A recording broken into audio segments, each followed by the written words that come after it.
In this video, I'm going to show you a complete step-by-step guide on exactly how to buy games on PS5 with your gift card. So what we need to do firstly is to go into the PlayStation Store right here, as you can see, and then on PlayStation Store we can scroll down, and I'm going to choose this game right here just to demonstrate, as you can see, and I'm just going to click on it and click on the standard edition here.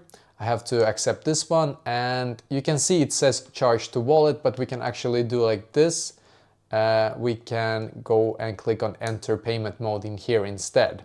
So in here you can just scroll and you can see where it says redeem codes and gift cards right here. So in here you need to now grab your gift card, and it's going to be, the code is going to be back here. It's going to be like a 12 code right here where my thumb is. And yeah, basically just enter it right here. And then of course don't forget to click on redeem. And after you have done so, then you will probably need to also confirm with your password for your PlayStation account maybe, but basically this is exactly how to do this.